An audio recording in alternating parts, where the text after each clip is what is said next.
Welcome to the Pope Paul VI Learning Resource Center at the Catholic University of Eastern Africa here in Nairobi. My name is Eric Latif of Spice FM and KTN News. And I'm Yvonne Okwara of Citizen Television. Welcome to the second of two presidential debates between the four presidential candidates cleared to run for president in the forthcoming election. This is the last of 6 national televised debates organized through a joint media presidential debates initiative, bringing together literally the entire Kenyan media fraternity. The candidates participating in the debate tonight have agreed to the rules and guidelines requiring them to conduct themselves with utmost decorum, address each other with respect, and extend honor to viewers watching this debate live across all of Kenya's broadcast media platforms. The candidates in the debate have also agreed to observe the highest standards of ethics in their conduct on the debate platform. The candidates are not permitted to carry or refer to their mobile phones or to wear any listening devices, including earphones. Medically recommended hearing aids are exempt from this rule, but luckily we have confirmed that none of the candidates is on a hearing aid. Ethics and guidelines also remind the candidates that they shall not carry to the debate platform any written material, whether books or journals, manifestos, or any articles, including even handwritten notes. Each candidate will have 2 minutes to make an opening statement, 2 minutes to answer a question, and 60 seconds for a rebuttal. The topics have been carefully selected after a thorough assessment of the state of our nation and the sentiments of the Kenyan voters in various parts of the country. In line with the debate rules and best practice, the questions we shall be asking tonight have not been shared with any of the campaign teams, neither were they discussed or formulated in conjunction with anyone. The questions we shall be asking tonight are entirely our own. An invited audience seated here in the auditorium has also agreed to the debate rules. They have been fully briefed that cheers, jeers, or any other form of noise is not permitted during the debate. The audience has also agreed to the request and requirement to maintain order and civility right through this debate.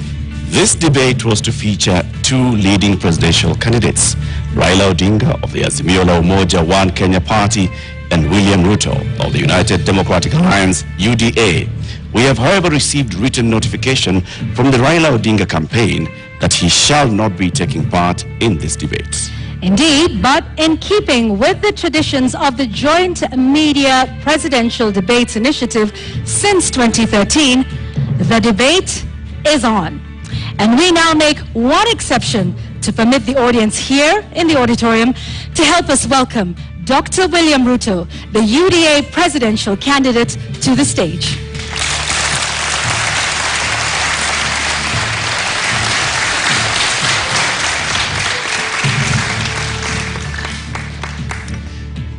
Your Excellency Deputy President, Honorable Ruto, thank you very much for honoring Kenyans with this appearance. We shall conduct a series of question and answer, and whose topics have already been shared with you. We'll give you 2 minutes to begin with your opening statement before we go to the main thrust of the questions tonight. Thank you very much. William Ruto, a husband, to my dear wife Rachel, who is in this audience, a father, to my children who are also joining me this evening in this debate, the sitting Deputy President of Kenya, a presidential candidate in this election, and I have come here to participate in this debate because I have presented myself as a presidential candidate, knowing very well where our country is. We are a country that is faced with mounting challenges, We have a huge track record of what we have achieved, but there is tremendous opportunity out there for more to be achieved. I believe that this is a Mama Mboga moment. We have 5 million young people who are not working. We have 15 million Kenyans who today are blacklisted in CRB. We have 10 million citizens who have no access to credit in the micro and small enterprise sector. And I believe I am the candidate with a plan to be able to get Kenya to the next level. Thank you, Honorable Ruto, for your opening statement. Let's get right into the first topic of discussion here tonight, and that is the cost of living, something that many Kenyans are concerned about tonight. At the moment, Honorable Ruto, we currently have 3 subsidies in place, on fuel, on unga, on fertilizer, all aimed at dealing with the cost of living. Do you believe that subsidies are the way to go and are the right approach at this moment to deal with this issue? I believe that subsidies can alleviate the problem to an extent, especially when we find ourselves in the situation where we are.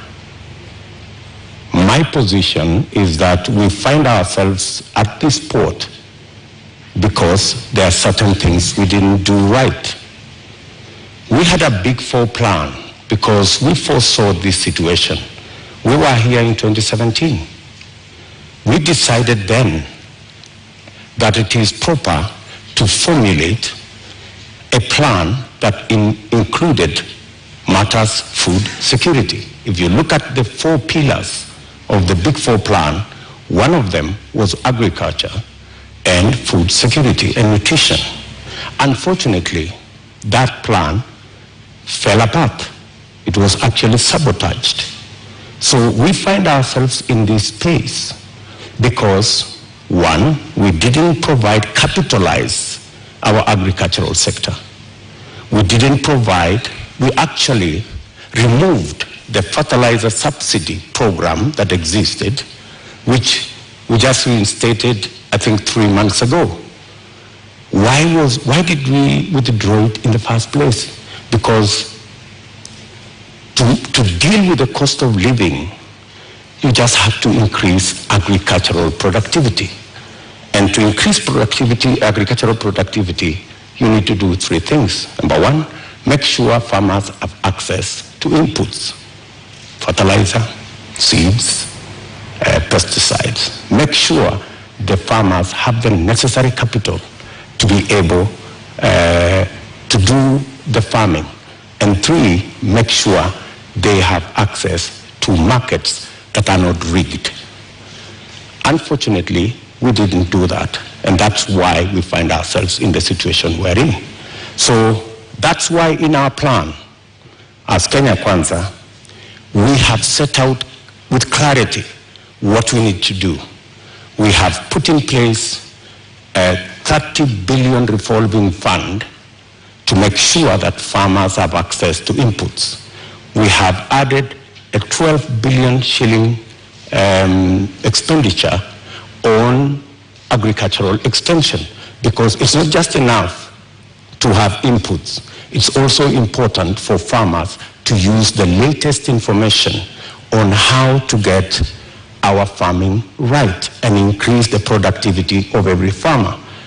And the statistics show, with access to fertilizer, with access to certified seed, with access to capital, a farmer who produces 5 bags can produce 15. So we can actually double, if not triple, our agricultural output. What that means is that the 2 million farmers who today are net importers of food themselves can actually produce surplus. And we can make sure that we have sufficient supply that ensures that the prices are reasonable for everybody. So the real solution to the cost of living, especially on matters food, because we all understand the biggest contributor to the high cost of living is the cost of food. The average expenditure of families is 52% of their income.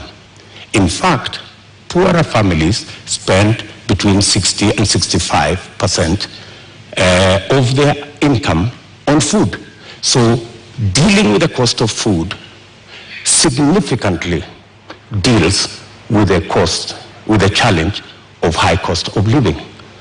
Honorable Deputy President, if I may just interject, what you say today has also been said by you before. In the first term of your administration, you pledged the same, that you are going to deal with agriculture, you're going to support farmers, and that's when the first fertilizer subsidy was rolled in before it was embroiled in scandal. And you'd also promised the Galana Kulalu project. When you say today that the food security aspect of the Big Four agenda was sabotaged, what exactly do you mean? What failed in the Big Four agenda with regards to food security? Precisely that. It was sabotaged. By who and how? Because you know as well as I do that we never got to implement that plan. Immediately we changed course and the whole Big Four plan was shelved. And we went on a tangent because of the handshake equation. We went to handshake, to BBI, and the rest is history. We didn't get the time to do what we had promised the people of Kenya to do. In fact, immediately thereafter, I tried, like has been tradition for me, to support my boss. And many times, I tried to push the Big Four plan to the extent that my boss, the president, asked me that he wanted to do things differently. And he requested that he wanted to assemble a different group of people to help him deliver on what he wanted to be the legacy of the fourth president. And unfortunately, the Big Four suffered a big blow because the whole of that program did not take place. Galana Kulalu project, Honorable Deputy President, was launched during the first term. What happened? What went wrong? Why did it fail? The Galana Kulalu project was conceived. In fact, what happened is the first 10,000, the pilot on the first 10,000 program took place. In fact, the first harvest of maize in that program came into being.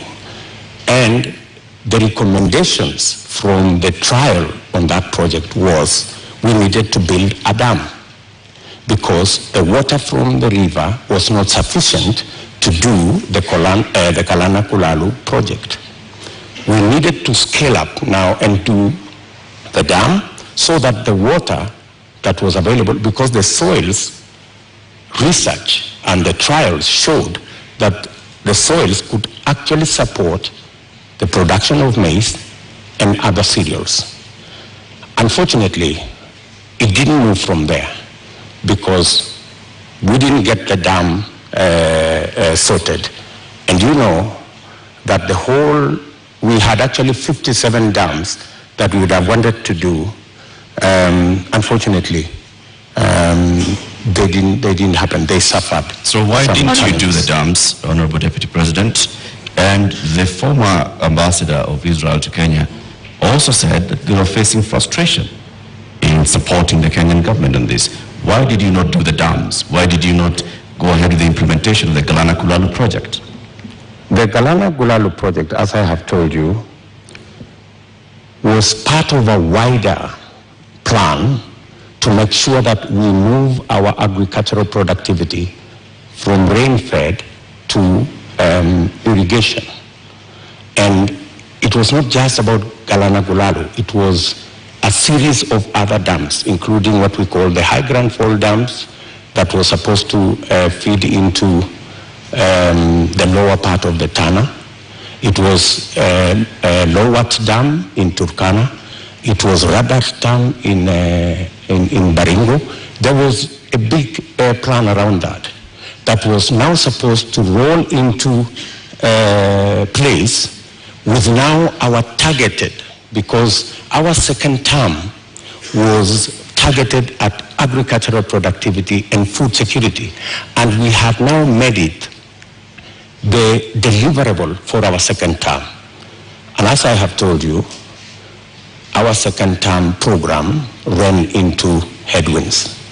Honorable Ruto, just to continue to understand Galana Gulalu, because that was a big project that, had it have succeeded, might have solved quite a few of the issues we have with respect to food security. The Auditor General conducted a report and cited weaknesses in the contracting of it.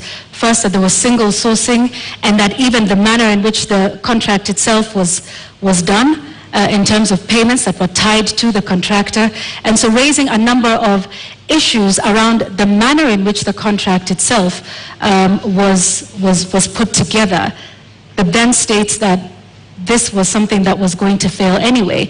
And so what's your response to that with respect to the manner in which contracting is done in this country, particularly with Galana Gulalu, which is a big project under the first term of the Jubilee administration, of which you are a part?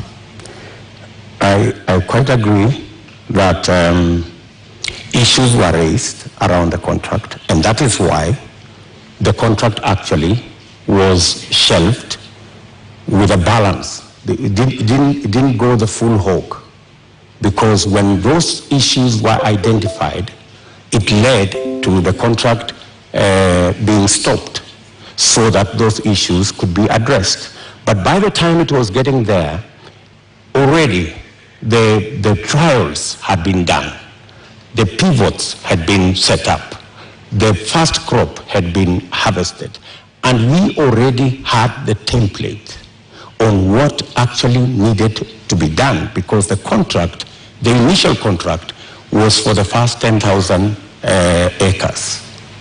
The real contract was for the 1 million acres, which was really the target for food production. But as I have told you, that is not the only project we were looking at for food production. And let me also say that even without the implementation of the Galana Gulalu, supporting the farmers as they are today would still guarantee us a situation where we would not be in the situation we are in. Today, for the first time in Kenya, the price of unga has gone to 230 in some cases. It's never been that bad. I must say, as a former Minister for Agriculture, serving under President Kibaki, I am the minister who assembled the infrastructure that provide subsidy on fertilizer. And we saw an increase of 5 million bags of maize when we rolled that plan. When that plan was, when the subsidy, fertilizer subsidy was cancelled 2 years ago, that is why we are where we are. We are not here because Galana failed. We are here because we didn't do what we needed to do with our farmers the way they are today. What Galana Gulalu was supposed to give us is actually that extra production that would even make it possible for Kenya to export. There is absolutely no reason why Kenya today is spending 12 billion shillings to import maize from Uganda or from Tanzania. We should be net exporters of maize, for example, but we are not. And the reason why we are not is because our agricultural sector is undercapitalized. We have removed the support that farmers always had. And that is why, for the first time, because of the things we didn't do, because of the removal of the fertilizer subsidy, for the first time, the price of unga has gone to 230. Honorable Deputy President, you say that a lot was done in the first term, and that is why we got to a point where in 2017 we still had rise in food prices. In 2017, it was specifically because of drought. And for your information, the prices of flour, maize flour, went to 140. It didn't go to 230. That's the whole difference. However, then, even in the situation of drought in 2017, what the debate then was, 2 kilogram packet of maize was retailing at 140. Today, it is retailing at 230 because compounded with the drought, we just did not produce as we should have produced because we didn't support the farmers the way we have always supported the farmers. Honorable Ruto, I'd like to speak about another issue that is a contributing factor to the cost of living, and that is the high cost of fuel in the country. What do you propose to do with that? Because there's also a current subsidy in place for that. What do you think is the solution to the rising cost of fuel, which, as you know, drives the cost of a number of other products? I think the first thing that we need to do is to look at the taxes, because 50% almost of the cost of fuel in Kenya is taxes. I think it's time, as a country, we looked at, I think there are 15 different taxes on fuel. And I think it's time we relooked at how else do we raise revenue. Which taxes would you be proposing to remove from fuel, the cost of fuel? I think majority of the taxes that are in that bracket, I think there are almost 15 different taxes that are there. I do not have the specifics, but those 15, I think we need to interrogate these 15 different taxes. Which ones can we put aside so that, like other countries, we can limit the taxation on fuel? Take, for example, let me ask, yeah. Yes, okay, carry on. For example, VAT. Correct. I think we need to rethink taxation, VAT taxation on fuel. That was the latest inclusion of taxes on fuel. And I think it was very controversial. Yeah, Honorable Ruto, VAT on petroleum products was indeed controversial. Let me take you back to 2013 when VAT was imposed on this as a condition by IMF. At the time, then Majority Leader Aden Duale said, and I quote, "The 181 members have been convinced by our party leader and our deputy party leader on the rationale of 8% VAT on petroleum products." He went on to say, 181 is a very big number and we will convince our members from the NASA side. So you, at this point in the year 2015, I believe, when this was passed, were pushing for 8% to be added on VAT. Today, you are saying you want to abolish VAT on petroleum products. Why should Kenyans believe you today? Why wouldn't they? I mean, we live in a dynamic country, and it's only fools who don't change their mind. If you are in a situation where the price of fuel has gone to 160, I mean, it's time to think. I mean, when this VAT was imposed, then the price of fuel was under 100. Honorable Ruto, when the VAT was imposed, it was at the time a condition by IMF when we were seeking a precautionary facility. Today we find ourselves in the exact same position with a third tranche of an IMF facility, and once again they are calling for the same issue that we are facing with VAT then is the same one we are facing now. And at the point, IMF has in fact said that we do not need to be removing taxes on petroleum products. So with an IMF facility already in place, are you then saying you are going to go back to the IMF and renegotiate the terms of that loan that is already in place regarding IMF VAT on fuel products? What's wrong with negotiating with IMF? I think any reasonable government, looking at the situation where we are, looking at the cost of living and how many Kenyans are every day sinking below the poverty line, I think it takes a courageous government to sit down with our development partners, and they are fairly reasonable people, and have a discussion. And I think they are, if not 8%, we need to renegotiate on some of the items that are outstanding.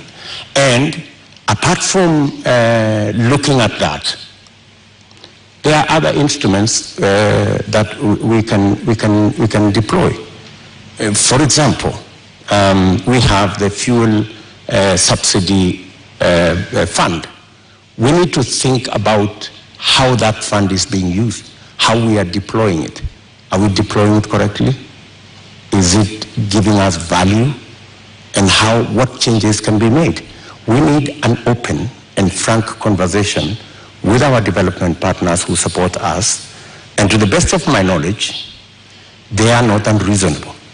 They are reasonable people, and they can entertain a conversation on negotiating some of the terms that have been offered to us. Honorable Ruto, I think that will take us into our second conversation tonight, and that is on the issue of national debt. And I'd like to pick up just where you left off. You say our partners, are open to renegotiation. However, on the matter of renegotiating our debt, Honorable Ruto, you just last week in an interview with the international press said you will not be entertaining discussions around renegotiating our debt. In fact, with respect to your competitor who is not here with us today, when he brought up the issue, you in fact called his statement on that condescending and reckless. Mr. Deputy President, are you tonight changing your position and saying you will renegotiate and seek to restructure our debt? Not at all. I still believe, as I stand here, that it is reckless for anybody to say we cannot pay our debts. I believe that we have what it takes to pay our debts. And mark you, what we were discussing about VAT is very different from negotiating our debts. But it is tied to the IMF facility, which is a loan. It's completely different. How so?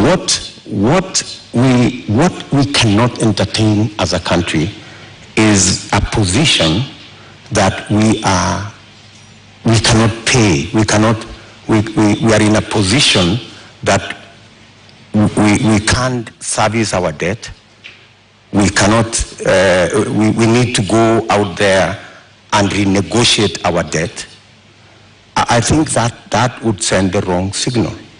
What I would do on matters to do with the debt, we have a plan as Kenya Kwanza on how to manage debt. Number one, we have said we will first slow down, put the brakes on borrowing. Number two, we will put brakes on unbudgeted projects. In fact, that is the biggest source of our problem. Projects that are not within the budget, so that we cannot keep our fiscal deficit at what we have committed, 5% or 5.9%. Number three, we need to raise our revenues. And I have said openly that we have areas that we believe that we can raise our revenue. For For example, we collect 52% of all collectible VAT. Just by automation and computerization, we can actually raise 95% of all collectible VAT. That would give us an extra 450 billion Kenya shillings. And added on to that, if you raise that kind of VAT, you can equally raise from corporate tax an additional 200, maybe 150 billion shillings. So there is room to raise additional funding, additional revenue for us to manage our debt without necessarily going to say we're going to negotiate our debt. So I hear you saying that our national debt as it stands today is manageable. Our debt today is a challenge. We need to deal with it. We're not sitting pretty. We are living, if I may say, we are living beyond our means. And that is why I am saying that we should stop this borrowing spree. Let me give you, in our first term, we borrowed 2.2 trillion. From 2017, our handshake brothers have borrowed 4.2 trillion. That's what's the source of concern. And it's not a source of concern to me. It's a source of concern to Kenyans as well. And it's even a source of concern to our development partners. They are beginning to raise issues about our debt. And more so, the trajectory of continued borrowing. So that's why I'm saying our administration will first slow down on borrowing, remove unbudgeted projects, because that's the biggest incentive, and then go back to raising our own revenue. Do you have figures that areas you are targeting? When you say remove unbudgeted projects, how much are we talking about? When you say slow down on borrowing, from what amount to what amount are you talking about? When you look at our fiscal deficit, right, there are too many projects that are not that are not budgeted for. For example, the Uhuru Gardens Museum. You don't see it anywhere in government budgets, but it's been built. So these are the kind of projects.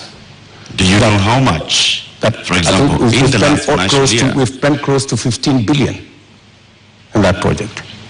In the last financial year, Honorable Deputy President, yes. Do you know how much of unbudgeted projects we spent? Actually, unbudgeted projects are in the region of 100 billion. Unbudgeted projects. And that is what is spiraling our borrowing. And I'm saying that our first, and that's why if you go today to the website of the Ministry of Finance, you will hardly find any paperwork there. You will hardly find any, because there are too many projects that cannot be accounted for that are being done without a budget line. If you look at the expenditure on contingency fund, which is supposed to spend only up to 5% of the budget, sometimes it goes to 50% of the budget.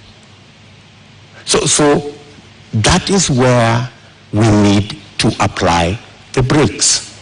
And we are saying clearly, we not only have a plan on slowing down on borrowing, we also have a plan on raising revenue in targeted areas. Areas that would give us much more resources to run our budget, number one, and two, to also manage our repayment.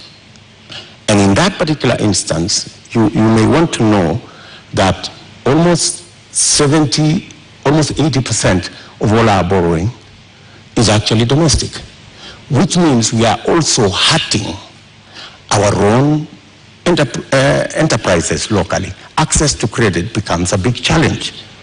We must think of how we must slow down on borrowing locally and see how we can externalize government borrowing. And it doesn't have to be borrowing. Some of the programs, we must get the stock exchange to take up some of the areas of raising revenue. The stock exchange is a wonderful instrument. We saw it when we were selling the shares of Safaricom. Safaricom was looking for 50 billion. They got 250 billion. It tells you there is a lot of money out there. If we used different instruments, how do we use the different instruments of raising capital for long-term investment using the instruments we have, revenue, and using the stock exchange? So these are avenues that are available for us to be able to take our development forward and minimize on borrowing. Honorable Ruto, while we stay on the issue of national debt for a moment, for decades the Treasury has refused to make public contracts that have been signed with some of our lenders like the Exim Bank of China or the China Development Bank. You've been part of a government that has refused to make this information public. Why? Those contracts and agreements, in accordance with the Constitution, are public documents. And the public have a right to know and to have access to that information. The fact that that information is not being made public is against the Constitution. So, under the Kenya Kwanza administration, you have not. This is something that you could do. You are the Deputy President of this Republic. Is this not something you could do or make happen? When you are Deputy President, I'm sorry you've not been one, you would understand to what extent you can do things. And let me give you an example. Many people did not see the mettle of Mwai Kibaki until he was president. When he became president, he made a sterling job of being president. All along, everybody thought he was a lackluster performer.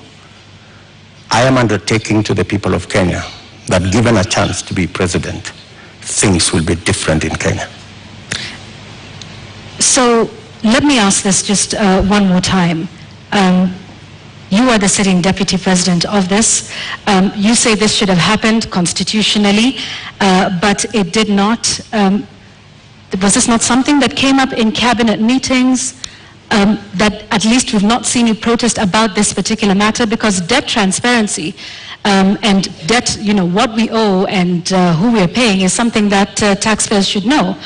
So if you are saying this is something that should have happened but didn't, why would Kenyans believe you when you say that this is something you will do if elected president? Because I have never been president before.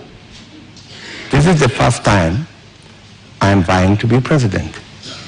And this is the first time I will occupy the high office of president. This is when the buck will stop with me. Are you saying, Mr. Deputy President, that in the last 9 years, you have sat in cabinet meetings and expressly said that you'd like the contracts details to be released to the public?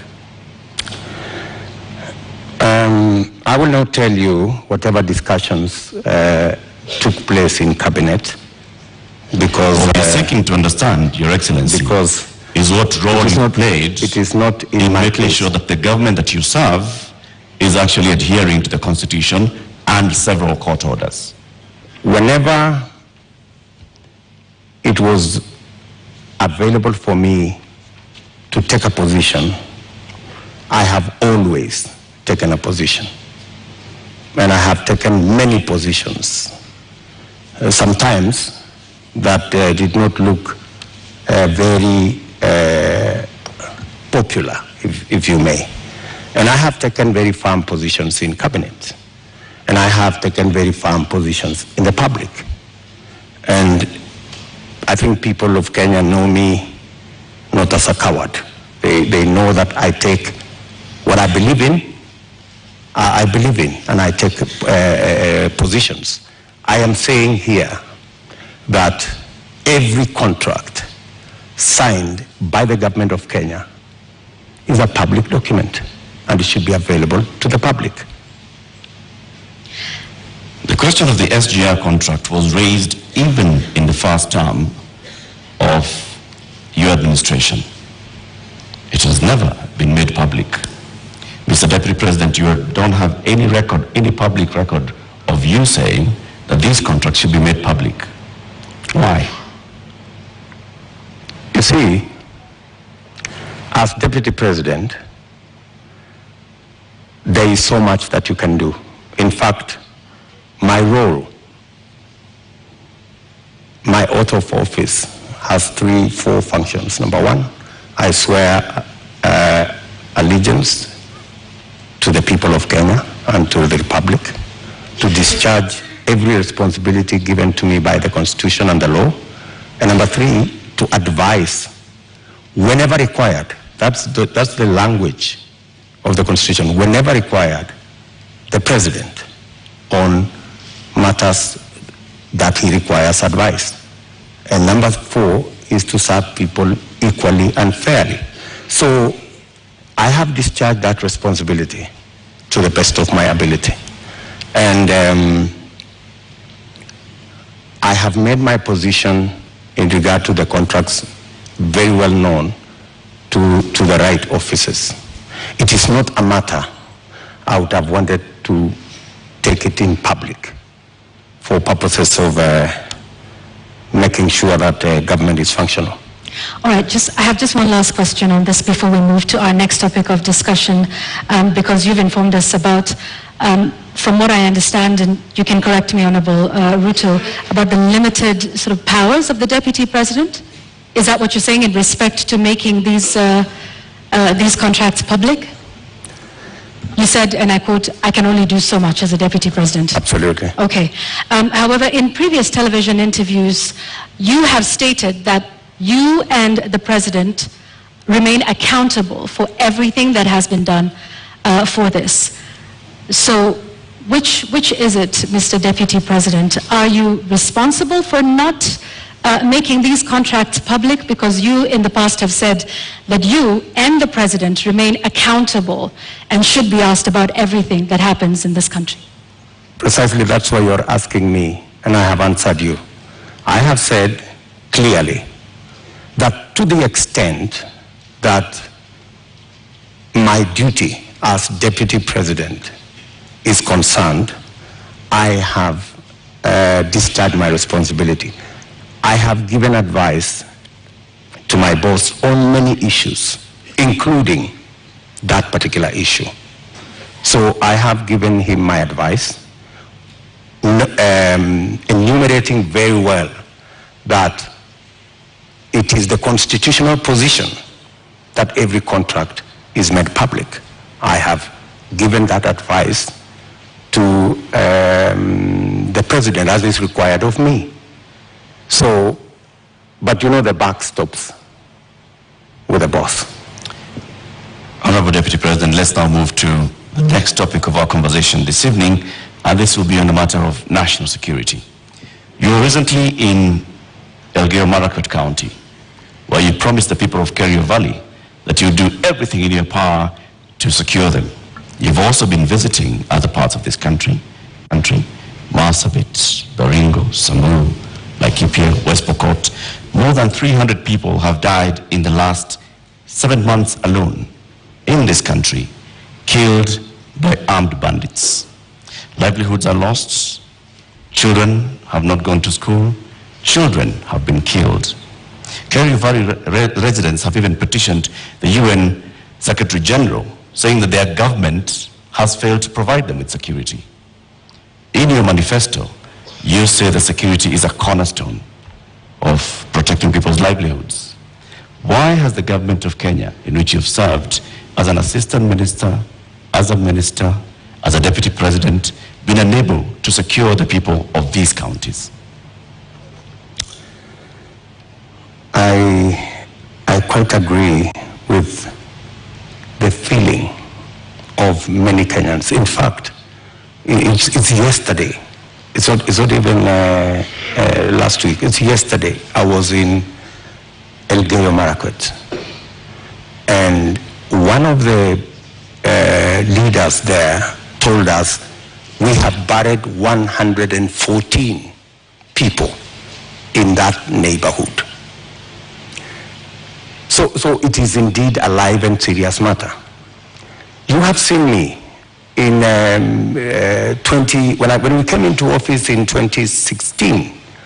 I called all the leaders from Baringo, Elgeyo Marakwet, Pokot, Samburu, and we had a serious leaders meeting in my office in Karen. And because of that meeting, for about 3 years, we went round, we mobilized all the governors, and we provided National Police Reserve in all those areas. And the situation was under control. But when we came into the handshake arrangement, a false narrative, very unfortunate false narrative, was rolled out that, all these National Police reservists in Elgeyo Marakwet, in Baringo, in West Pokot, were actually a militia that William Ruto would use at some point. And all the National Police Reserve were withdrawn. A very reckless act. And with the withdrawal of the National Police Reserve, the situation went south. And that is why I was saying yesterday in Elgeyo Marakwet that we will do whatever it takes. And today, there is a program to build security outposts. And I'm saying, whatever it takes, even if it means bringing the military and military installations to support the police in some of these areas. In fact, you just reminded me, yesterday I overflew a huge tract of land where 3 years ago I was standing there and it was all maize. Yesterday, they haven't planted there for the last 3 years because of insecurity. So insecurity is not only causing our children not to be in school, it is causing starvation, it is causing death, yet people want to treat it casually. But Honorable let me tell you, let me just allow in me the last 3 years, Mr. Deputy President, you have not spoken out about the issue in Kerio Valley. You have not said anything about the killings that have been taking place, like they told you, 150 people buried this year. You spoke about it only yesterday. Where have you been in the last? I have always been there. In fact, if you go and ask those people in those regions, I have always been present. We have buried many of those people with our own money. We've taken many of those people to hospital with our own money. I have deployed my personal resources to deal with that situation because I know it was a political a political agenda. You know, the withdrawal of the National Police Reserve was really an unfortunate act, but because it was intended to punish William Ruto, you know, never mind that many people lost their lives, is a real tragedy, but that is the nature of our politics in Kenya. Honorable Ruto, unfortunately. Honorable Ruto, you're saying that was done to punish you? What other explanation do you have? You go withdraw security personnel in the whole of that whole region You know, you subject people to... How would that punish you, Honorable Ruto? Because I am the one who had led the whole, in fact, I am the one who had taken charge. In fact, I was there every 2 weeks in that region. I was there every 2 weeks. I am the one who mobilized the resources. I am the one who mobilized the security men, the identification of the National Police Service. And so it looked like it was about me. It was never about me. Did you mobilize those resources on a personal basis or as Deputy President? As Deputy President. So how would your government punish the Deputy President? You live in Kenya, my good friends. And I am failing to understand it, sir. And you know... Are you telling the people of Kerio Valley that 150 of them have been buried this year alone just because a government is punishing the Deputy President? Not just that. The Kimwarer and the Aror dams were cancelled intentionally to punish my supporters. That's it. We will come to that, sir. You, as the Deputy President, consume intelligence reports. Tell us, over the last 30 years, what is it that has led to this continuous cycle of violence in Kerio Valley, in Baringo, in Samburu, in West Pokot, even going as far as Marsabit County? What causes this, and what will you do, knowing the intelligence that you have? The biggest contributor to the situation we have in those regions is competition for resources, competition for water, competition for pasture, general matters of education, and precisely the reason why we had a plan on Radat Dam to provide the water for the whole of that belt. Aror, Kimwarer, Lowat. These are dams that my thinking was, if we provide water in these areas, we can sufficiently roll out irrigation. For your information, that whole Kerio belt where people are fighting, it is a granary. We have the best mangoes from that region. We have very good soya that can be grown in that region. The only impediment is water, access to water. And there are enough rivers to be tapped.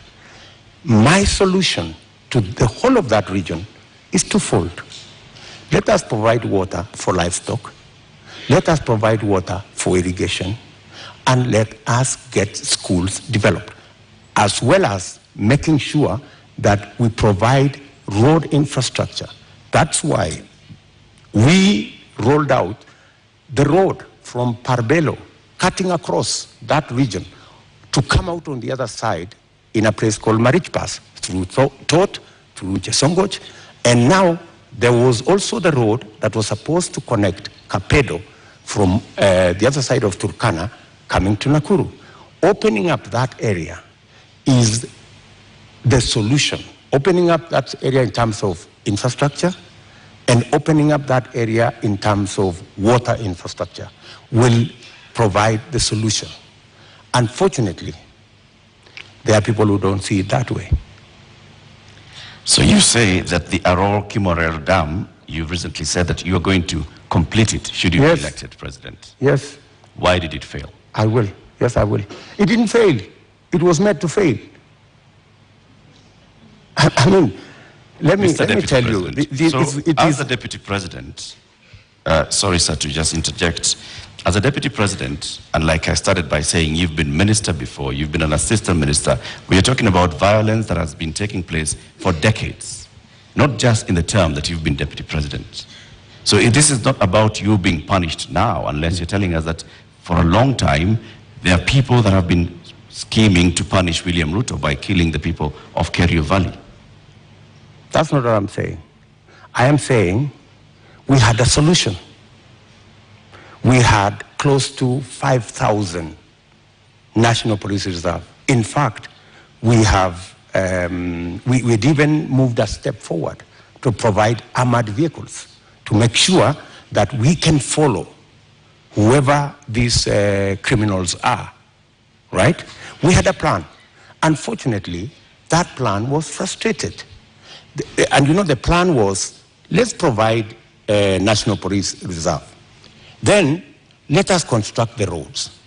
Then, let's provide water infrastructure. And then, let's provide school infrastructure.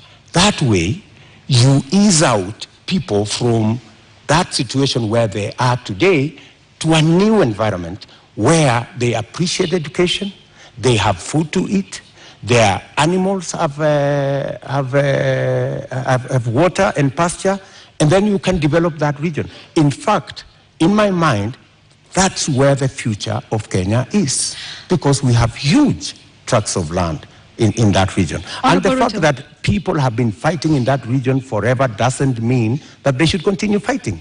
We should find a solution. Honorable Ruto, let's go back to the issue of water, and you've mentioned the Kimorer and Aror dams. And you say that as well was cancelled to punish you? That was cancelled for political reasons. For political reasons. Well, some of the allegations that have been made by the DPP in court is that payments were made contrary to the law, they were not processed through the consolidated fund, that in fact, this was all done to ensure that there were kickbacks, that the government made advance payments, including 11 billion shillings in excess of unnecessary debt to, this is what they're saying, which prosecutors say were to go to, friends and co-conspirators of the scheme. If this is what you allege, are you alleging tonight, Honorable Ruto, that there is a big conspiracy between the DPP, between the courts, and also politically with respect to the Aror and Kimorer dams that are now in court? For your information, Aror and Kimorer were signed at the same time with other government projects, signed by the same companies, funded by the same financiers, and they were signed not with me, witnessed by the President of Kenya. So these are not projects that were cooked at night or in some dark corner, right? How come that the only projects that did not go through is Aror and Kimorer? All the others went through. That's number one. Number two, today, the government of Kenya is in court because the contractor, with all those allegations that have been made, the contractor has gone to court to demand payment of another 12 billion shillings. I mean, that should concern everybody. There are also suspects in court, Honorable Ruto. Pardon? There are also local suspects in court over the matter. Forget about the court matter here. The contractors are in court in London, and the government of Kenya is already replying to the case in court, and they cannot afford to make it public because it's embarrassing. Why did the contractor not continue with the project? Because he was denied the land where to set up the dam. And that was an undertaking by the government of Kenya, that we're giving you a contract, we're going to give you land, we're going to give you this infrastructure for you to carry out, for you to build the dam. And the reason given then was that, the dam was going to be in a forest. How many dams are in the forest? We have Yamo Dam in the forest. We have many other dams in the forest. So I think, we have to be honest with ourselves. And that's why I am looking forward to the day somebody will step forward and actually tell the country, how will the government of Kenya lose 20 billion shillings that was supposed to build Aror and Kimorer, and yet there is nothing on the ground? What was this? What was this sinister motive? Do you believe money was lost? I don't believe any money was lost. And even if money was lost, people should be taken to court. But you said around 2019 that it was 7 billion shillings that was lost. No, not I the didn't 21 say that. that was being alleged by the DPP. I didn't say that. Check my statement. I am very clear about what I said. I said 7 billion shillings was paid. Right? That's what I said. And for your information, I said that 7 billion shillings that was paid was actually insured. The reason we should be asking is, why hasn't the person, the company who insured that money, why haven't they been asked to pay? Because the company that insured that 7 billion is a well-connected company. That's why the demand letter has not been put to them. So what you're alleging... And you see, Kenyans will one day really marvel at what really happened in this Kimwarer and Aror Dam. You will be shocked. Tell us what really happened, because what it sounds like is you're alleging the investigating authorities, the DPP, the courts. There are suspects in court at the time, including former Cabinet Secretary Rotich, who I believe was charged afresh a couple of months ago over this issue. If this is all politically instigated, are you then saying that all of these authorities, so different arms of government, are conspiring against you, from investigators to the DPP to the courts, to punish you, Honorable Ruto? Let me ask you, that matter has now been in court for 4 years. It has not moved an inch. It's been dancing.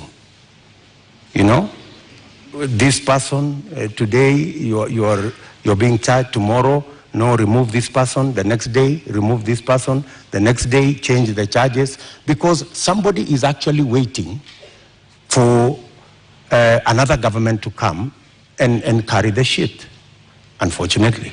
And that's what's going to happen. That's why that case has never moved an inch. Mention after mention, after story after story. I mean, surely, how can we lose 7 billion? Another 12 billion that is going to be incurred by this government. And it's an act of political convenience. You just said we didn't lose 7 billion. No, I'm just saying eventually we will. I mean, if it is not sorted out. And that's why I'm saying when I come into office, I will make sure that the money is not lost. And I will make sure that the impediment imposed on this project, we will provide the land. The contractor will build the dam. And we will move ahead. To conclude the matter of national security, I think we'll also touch on constitution implementation here. Over the last 9 years, Deputy President, you have been chairing the Intergovernmental Budget and Economic Council. The Constitution establishes, under Article 204, the Equalization Fund, which was meant to fast-track development in some of these marginalized areas, the ones we've been talking about, and many others, to help them with water, roads, health, education projects. Why has this fund never been operationalized? Two things. My chairmanship of the Intergovernmental Budget and Economic Council extends to a limit. The issue you have raised about Equalization Fund is actually in the ambit of the summit, which is chaired by somebody else, right? As chairman of the Intergovernmental Economic and Budget Council, in fact, governors listening to me today, they know that we did a perfect job, especially when it came to transfer of functions, a function that was supposed to take 3 years. We made sure that we worked day and night because we wanted to get devolution rooted and moving. We completed that exercise in a record 1 year instead of 3 years. We have since worked with county governments, and many of the governors will tell you that I have provided leadership as chair of the council on every matter, whether it was grants, whether it was matters to do with conditional grants, whether it was making sure that there is a balance between what goes to national government and what goes to county governments. the whole of that trajectory, whether the issues to do with settling matters with the former local government authorities, assets, liabilities, I have been working on that with many governors, and we have made tremendous progress, including the final one that we concluded the other day, where counties now, as entities, can borrow money. As entities, like Laikipia County is the first that is going to have the leverage to borrow money. So I have a track record on what I have done. Thank you, Mr. Chairman of IBEC. Now let me ask the question to the Deputy President. Why has the Equalization Fund never been operationalized 12 years after the promulgation of the Constitution? The Equalization Fund, window. As Deputy President I can answer, the Equalization Fund, halfway through, there was a big argument between who will implement this Equalization Fund, because it was under the national government. The counties argued that because there are 14 listed counties to benefit from this fund, why don't we give this money to the counties? Then there was a problem of trying to get the regulations on how this fund would work out. And it dragged on the contestation as to, and some projects were implemented, some water projects were implemented, some road projects were implemented. But the argument continues to be who should. At some point, the law was actually changed to include counties beyond the 14. And that became another big argument. And I accept that we should have done better on the Equalization Fund. And that is why I have made a commitment in our manifesto that that Equalization Fund, whatever the balance of the time that is left, we will make sure that we devolve it to counties. In my belief, the counties are better placed to run that fund than the national government. Thank you, Honorable Ruto. I'd like us to move to the next topic of discussion here tonight, and that is constitution and governance. 13 years since the adoption of the Constitution of Kenya 2010, citizens continue to complain about non-effective implementation and a weak culture of constitutionalism. Honorable Ruto, which part of the Constitution of Kenya do you think has not been implemented with fidelity, and why? I think we should sort out the two-third gender rule.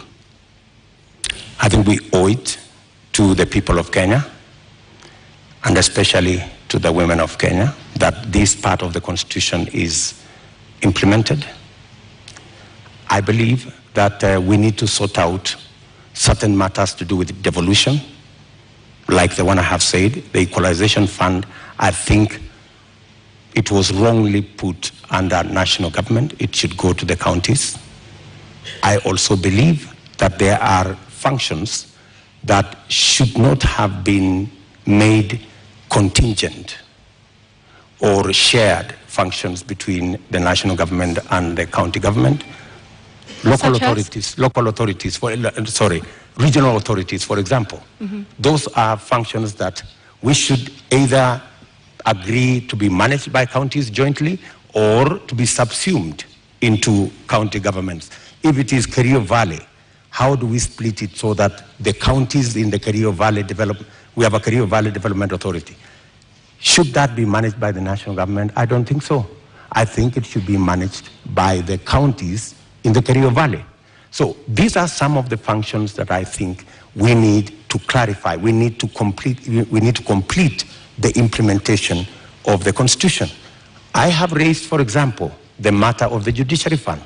I think we have wasted too much time in implementing the Judiciary Fund.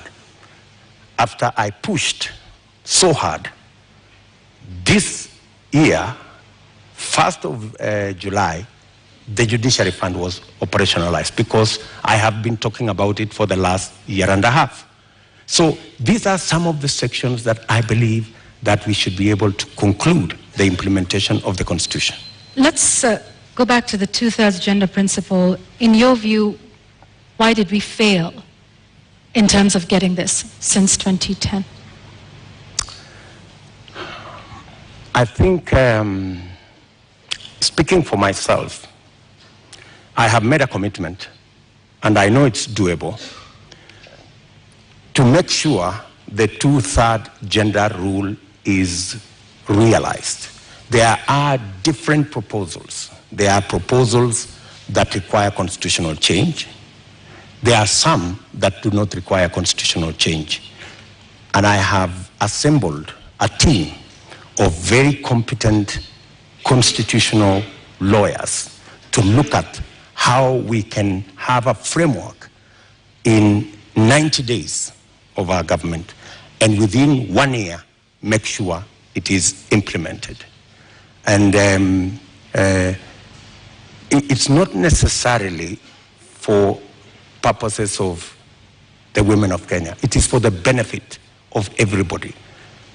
The fact that we do not have as many women leaders is actually a negative for us. There is something we are losing. The women leadership component that is not in our arithmetic is actually taking away from us. I believe that having women leaders would actually enrich our governance and our leadership as a nation. And that's why, for example, when these matters came up in the BBI discussion, I vehemently opposed the fact that women were being removed from the National Assembly, where the substantive financial issues are being decided, and they were being relegated to the Senate. So I was wondering how a right that had been given to the women of Kenya in the National Assembly could be withdrawn, and they are hoarded into the Senate. So that is my commitment to the women of Kenya. Also, on the judiciary fund that you've mentioned, you said you will operationalize it. But the judiciary is, by dint of the Constitution of Kenya, independent. So what is this exactly that you will do that operationalizes this fund? You see, independence can be undermined by financial resources. The reason why the judiciary has been raising this issue over and over is because, much as they have their independence, their financial requirements are still subject to other pieces of legislation, which is against the Constitution. The judiciary fund is supposed to draw resources directly from the consolidated fund. Once approved by Parliament, that should be it. And in fact, because of the push that I have had on the judiciary fund for the last 1.5 years, it was actually operationalized in June. So you do have some influence, Honorable Ruto, within this government? If you look at, I have been pushing in the public, because that's what I said. When I said I'm going to set up the judiciary fund, I think somebody decided to say, this fellow is pushing too hard. Let us implement this judiciary fund so that he loses this card. He cannot take it to the people of Kenya. So you do have some influence. We have achieved it anyway. So you have some influence, Honorable Ruto? Because previously, in this conversation... Of course I have influence. But in this conversation previously, you have said there's limits to what the Deputy President can do. I have influence nationally on pushing agendas. I may not have... Such as disclosure of SGR as Deputy President. I didn't push the Judiciary Fund as Deputy President. I pushed it as a leader. Why couldn't you do that then for a number of the other issues that we have discussed here tonight that you have said you did not have influence on? I have pushed back, for example, on the issue of the BBI. I pushed back heavily. And I deployed a lot of influence. And actually, by God's grace, we managed to stall it. Our competitors are saying they are going to go back to it immediately after the election. But I think it was a complete waste of resources, and it was actually not made in good faith, because a constitutional change that seeks to undermine the independence of the judiciary is a dangerous constitutional change. A constitutional change that seeks to subsume the executive and the legislature and take us back to where we were in the Nyayo days is actually taking us back, not taking us forward. And that is why I made my position very clear in the public domain. Honorable Ruto, do you believe in the independence of the judiciary? Pardon? Do you believe in the independence of the judiciary? I don't know how to answer you. In fact, if there is one person who has fought for the independence of the judiciary, it is William Ruto. I am the only person with a few of my friends who stood up to the so-called ombudsman that was supposed to be injected into the judiciary, appointed by the executive to supervise the judiciary, something I totally disagree with. You talk about you being the biggest defender. However, the administration which you have served since 2013 has been cited several times for disobeying court orders. Let me give you one example, or a few. Former Air Force commander waiting for 6 years to be restored to his rank and given 71 million shillings compensation. NYS service official injured in the line of duty, yet to receive 3.6 million shillings by the courts. There is a number of those, including the matter involving the swearing in of judges. This is an administration in which you sit. In fact, former Chief Justice David Maraga has often lamented the executive's disregard of court orders. You are the second in command of the executive and of the Republic of Kenya. What are your thoughts then around the independence of the judiciary, and why have there been so many court orders disobeyed under your watch as Deputy President? Two things. I am an ardent believer in the independence of the judiciary. When the judiciary issued a ruling nullifying our election, I went out of my way to persuade my boss for us to go back and do the election again. Because much as we criticized that judgment, because we believed that we had won that election fair and square, but because of our commitment and belief in the judiciary, we still obeyed the dictates of the judiciary. That's one. You have raised incidences where, of course, judgments have been entered against government and they have not been sorted out. And I quite agree. And in fact, that was one area we identified even as we developed our manifesto. If you look at our manifesto, we have squarely identified that as an issue, that we cannot continue this situation where government leads in disobeying orders. Honorable Ruto, yes, that's indeed a good matter for me to interject. Just hang on one second, Honorable Ruto. Yet you have sat in that administration which has defied court orders. We haven't heard you raise issue on that. And in fact, now that you brought in Supreme Court petition, you were rather unhappy with the Supreme Court judges. You called them those 6 people. You called them Wakora. Does that demonstrate respect for the judiciary? In fact, I had occasion to have a one-on-one with Maraga. And I told Maraga an incident when I first came into Parliament. I met Paul Muite, a seasoned lawyer and a legislator, and he told me this, which has really stuck in my mind. He told me, young man, when I first became a member of Parliament in 1997, 98 actually. So he told me, when you support a government, it also includes criticizing that government when it goes wrong. So part of supporting a system is pointing out when you think they are not doing the right thing. Criticizing them is one thing, Honorable Ruto, but calling them wakora, which means conmen, you believe that the Supreme Court judges of 2017 were conmen and women? I would want to understand in what context that wakora thing you have mentioned, because I have, if there is any respect for the judiciary, is to comply with the decision of the court. Did we comply with the decision of the court? Yes. We went back to the election. But you haven't in many of the other court orders that we have cited here tonight. We went back to the election.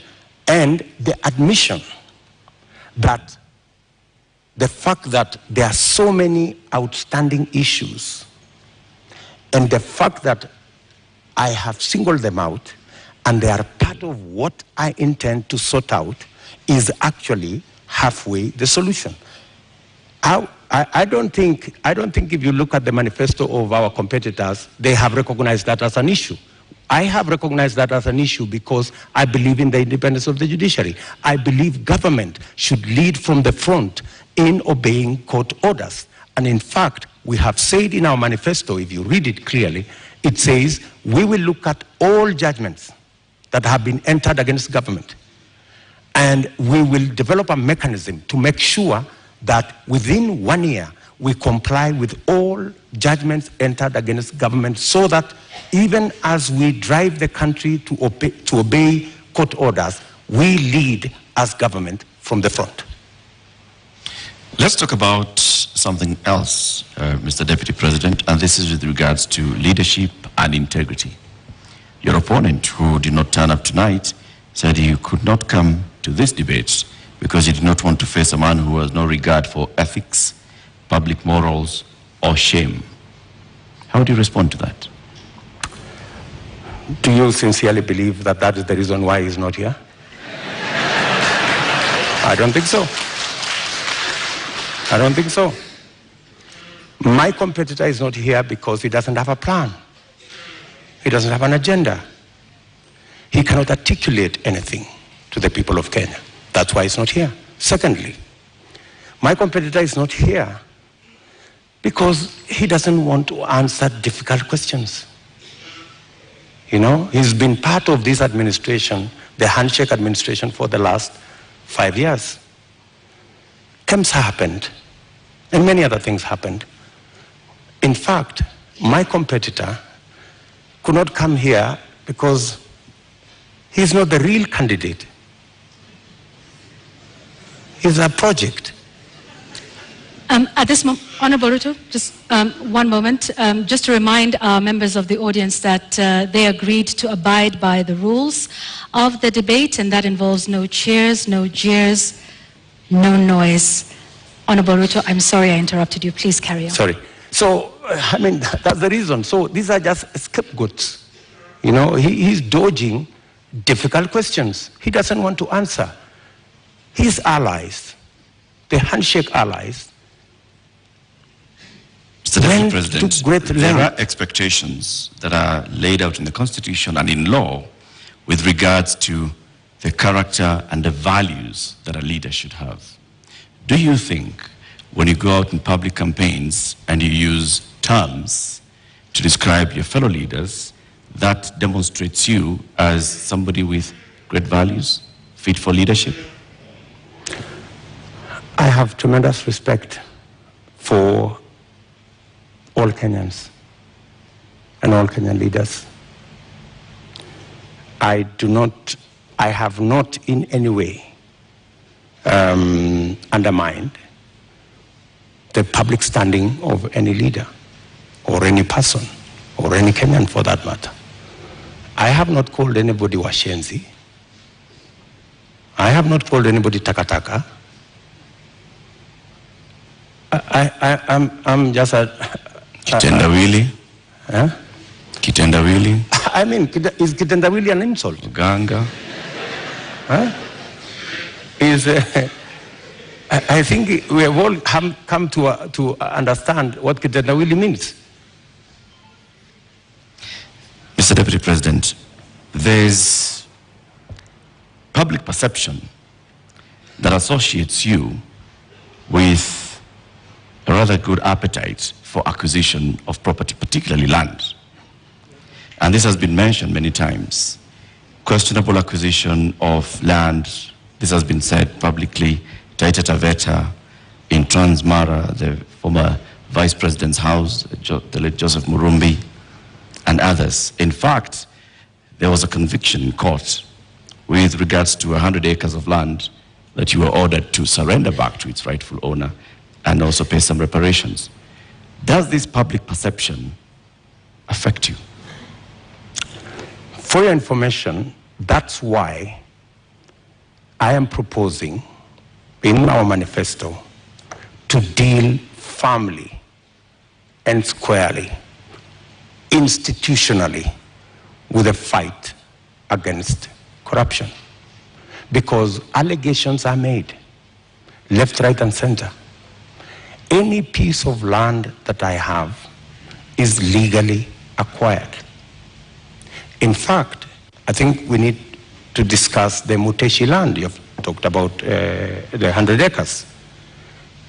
I was a victim of fraudulent sellers of that land. What the court ordered me to do was to pay for the 3 years I had occupied the land. And they calculated and said the income from this land would be approximately 5 million shillings for 3 years. And that's what I paid. The people who sold the land to me were taken to court for fraudulently selling the piece of land to me. Those people are in court. The Taveta, my question was, all these allegations. Taveta land issue. There was that, there's a Taveta, there's Western Hotel, there's Transmara. As a person, yes. As a person, what does this make you feel when you hear that there's all this public perception about you and irregular acquisition of land? You see, acquisition of property is a legitimate endeavor. How you acquire it, if it is legitimate, you've paid value for it, and I want to tell you, I have paid value for any property that I have. Maybe the whole story has, like everything else that has been said, and all manner of allegations have been raised about many people, you know.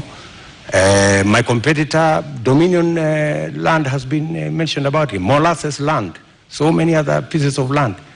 Does that make you guilty? Not at all. I think the presumption of innocence and the fact that I can stand up to scrutiny. And for your information, I am probably the politician in Kenya that has been audited, left, right, upside down, inside out, on any matter, you know? And maybe because I have raised my head beyond what many people think I should. If I was a quiet business person, I am sure I wouldn't attract the same kind of labeling that I've been subjected to. How much is enough? Enough is enough.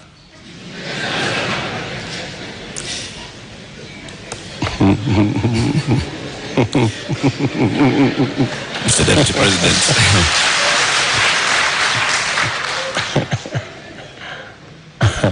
Mr. Deputy President, we'd like to conclude this conversation with the election preparation. We're just 2 weeks away to the August 9th general election. You've previously said that yes, you are willing and ready to accept the outcome of the election. Are there any circumstances under which you will not accept the outcome of the election? For a minute. Accepting the outcome of the election includes going to court if you have an issue with the results. That's accepting the outcome of the election. Okay, you say my competitor has won. I have a doubt, and I will go to court.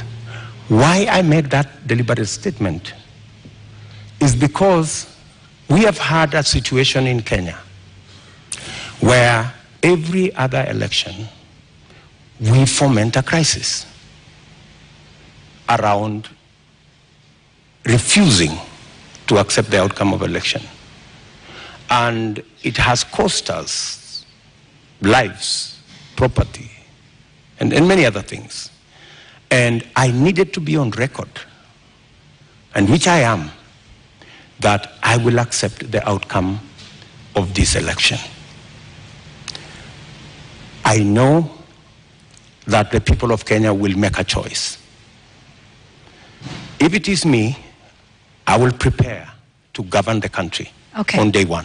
If it is not me, I will accept that my competitor has won. If I have any issue, I will go to court and accept the outcome of the court. Honorable Ruto, we've come to the end of this conversation tonight. We would like to give you 2 minutes to give us your closing statement tonight.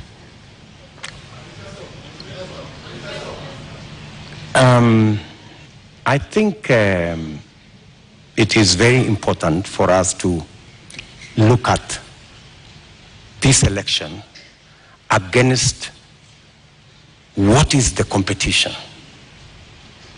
Our competitors have run away from this debate in total contempt to the people of Kenya, because it's not William Ruto who is going to make this choice. It is the people of Kenya that we are speaking to. They have very little regard for the people of Kenya. They think the deep state is going to make the decision. They think that the system is going to make the decision. I want to tell the people of Kenya tonight that they are the ones who will make the decision on the 9th of August. Their vote is what will make the next government happen. And I want to encourage them to disregard the propaganda, the mobilization of chiefs and all these people and the provincial administration and the whole of this contempt and madharau, and tell them, tarehe 9 mwezi wa 8 wa Kenya, ninyi ndio mtaamua serikali ambayo inakuja. Na mimi nawaambia, serikali ya Kenya Kwanza itapunguza gharama ya maisha. Tutahakikisha kwamba watoto wetu milioni 5 wako na ajira. Tutahakikisha kwamba kila mmoja wetu anaweza kwenda hospitali na kuwe na bima ya afya, na tunaweza pia tutahakikisha kwamba kuna maji na watoto wetu wanasoma. Tuko na mpango. Tarehe 9 mwezi wa 8 waamuke, wapige kura, watengeneze serikali, tuende mbele pamoja. Shukran sana, Mr. Deputy President. Honorable Dr. William Ruto, thank you for making the time for us tonight. Thank you very much. That's right.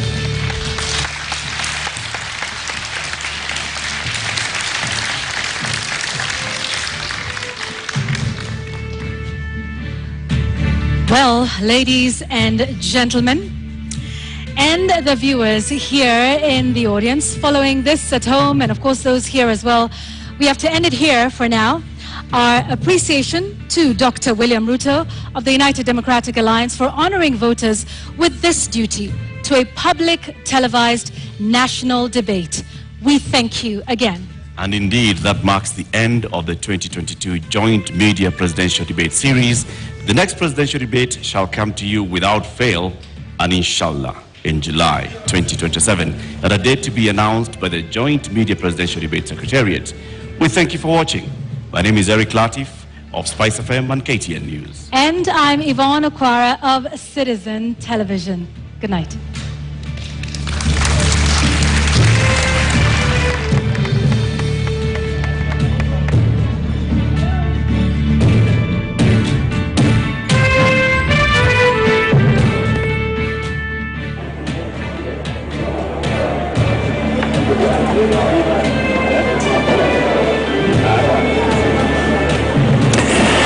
All right, The 90 minutes have gone, and my panel here saying they have flown by because we have seen an engaging session. I mean, it wasn't a debate that we had expected, but no less engaging.